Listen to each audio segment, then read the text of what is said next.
Sir, क्योंकि मैं सदन का सबसे युवा सदस्य हूं, मैं अपना दायित्व और अपनी जिम्मेदारी नहीं निभाऊंगा अगर मैं आज इस देश के युवाओं का सबसे ज्वलंत मुद्दा जो है उसे ना उठाऊं।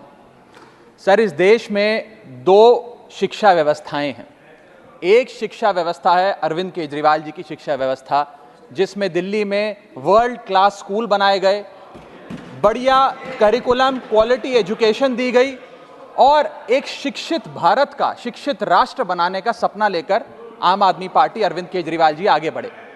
एक दूसरी शिक्षा व्यवस्था है सर, जिस शिक्षा व्यवस्था में परीक्षा शिक्षा माफिया जन्म लेता है, जिसके तहत आज लाखों बच्चों का भविष्य अंधकार की कागार पे खड़ा है।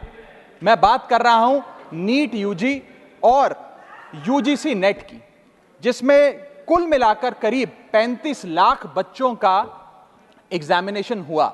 हमने देखा, देश भर में देखा कि कैसे उस एग्जामिनेशन को पेपर लीक हुए, क्या उसमें माफियाओं का राज रहा और कैसे इन 35 लाख बच्चों का भविष्य आज अंधकार की कागार पे खड़ा हुआ है।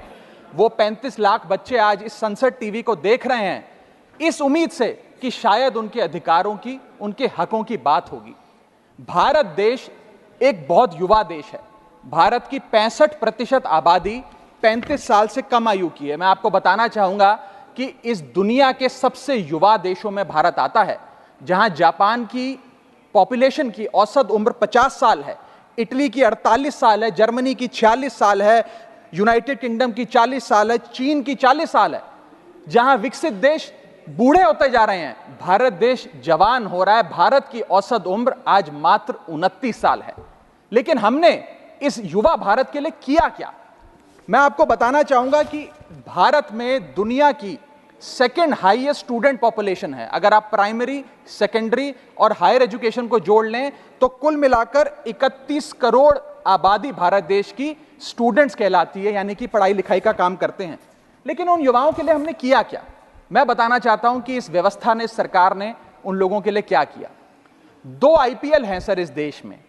एक आईपीएल है जिसमें गेंद और बल्ले का खेल होता है, जिसे कहते हैं इंडियन प्रीमियर लीग, और दूसरा आईपीएल है जिसमें युवाओं के भविष्य के साथ खेल होता है, जो है इंडियन पेपर लीग। और आज मैं उसकी पूरी सूची लाया हूं कि कैसे युवाओं के भविष्य को सिक्योर करना तो छोड़िए, उसे बर्बाद करने का काम किया गया। और उस सूची में मैं नाम पढ़ के आपका ध्यान आकर्षित करना चाहूंगा कि क्या क्या हमने अपने देश के युवाओं को दिया है। पहला, व्यापम स्कैम। दूसरा, यूजीसी नेट पेपर लीक। तीसरा, Telangana secondary school certificate examination Hindi paper leak. Assam HSC-LC general science paper leak. Uttar Pradesh लेखपाल recruitment exam paper leak. Rajasthan forest guard recruitment exam paper leak. Bihar public service commission exam paper leak. Gujarat head clerk exam paper leak. SSC CGL exam paper leak. UP TET exam paper leak. Rajasthan university paper leak.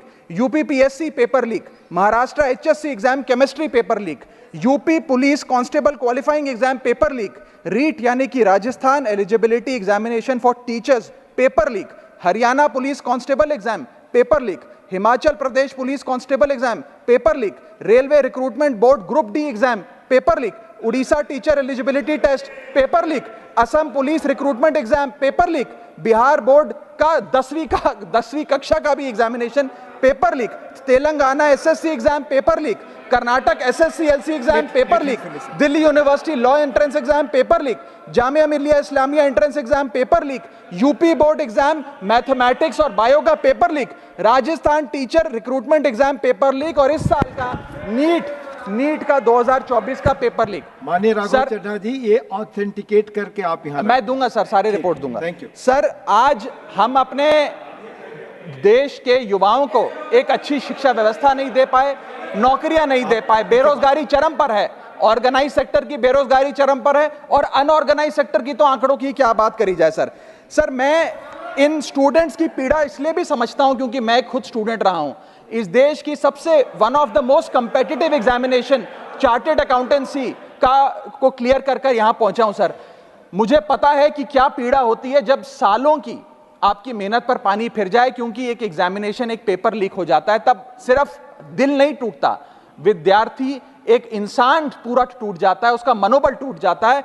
आज उस मनोबल को हमें सबको मिलकर address करने की आवश्यकता है। और आज मैं उन युवाओं की ओर से नीट से संबंधित उन 35 लाख स्टूडेंट्स की ओर से सरकार से 5 सवाल पूछना चाहूंगा। और वो पूछने से पहले ये बताना चाहूंगा कि एनटीए, जो जिसे नेशनल टेस्टिंग एजेंसी का नाम देके जिसका गठन किया गया था कि वो युवाओं के भविष्य के लिए कुछ कारगर कदम उठाएगी, एक ट्रांसपेरेंसी से एग्जामिनेशन कराएगी, उस एनटीए का फुल फॉर्म आज नो ट्रस्ट एनीमोर हो गया है। कोई भी विद्यार्थी आज इस एनटीए पे विश्वास नहीं कर रहा। और मैं विद्यार्थियों की ओर से ये 5 सवाल सरकार से पूछना चाहूंगा, नीट से संबंधित सटीक सवाल। पहला सवाल, नीट का पेपर जिसमें मात्र 1-2 बहुत हुआ तो 3-4 स्टूडेंट्स की रैंक 1 आती है, जैसे कि 2023 में मात्र 2 लोगों की रैंक 1 आई, 22 में मात्र 4 लोगों की आई, 2021 में मात्र 3 लोगों की आई। जब इतने कम स्टूडेंट्स की रैंक 1 आती है, तो इस साल 2024 के नीट के पेपर में कैसे 67 बच्चों की रैंक 1 आ गई, जबकि फैकल्टी और टीचर्स ये मानते हैं कि बहुत मुश्किल पेपर था। सर मेरी पार्टी का समय बचा हुआ है सर, प्लीज मेरे को 2-3 मिनट दे दीजिए। नहीं सर, 4 मिनट 5 मिनट भी नहीं हुए सर, वक्त दे दीजिए please. Conclude with in sir, 1 minute conclude, otherwise I will move. Sir वक्त ऐसे मत दीजिए कि भीख लगे सर, वक्त ऐसे मत दीजिए कि ठीक लगे, बाकी जो आपको ठीक लगे। सर मेरा दूसरा सवाल, कैसे मैथमेटिकली इम्पॉसिबल नंबर स्टूडेंट्स के आते हैं? इस एग्जाम में या तो 720 नंबर आएंगे जिसके सारे जवाब सही हैं, और अगर एक भी गलत हो गया तो आप 715 नंबरों पे आ जाएंगे। इस 715 और 720 के बीच में किसी के नंबर नहीं आ सकते, लेकिन इस बार ग्रेस मार्क्स देकर 717, 718, 719। और आखिरी सवाल, मेरा आखिरी सवाल, मैं समाप्त कर रहा हूं सर। इस बार जो इस नीट एग्जाम के नतीजे 14 जून को आने थे, उसको 10 दिन पहले कर दिया गया। हम देखते हैं कि नतीजों में देरी अक्सर होती है, लेकिन 10 दिन पहले चुनावों के शोर के नतीजों के शोर में 4 जून को नीट एग्जाम के नतीजे लाए गए। क्या मकसद था?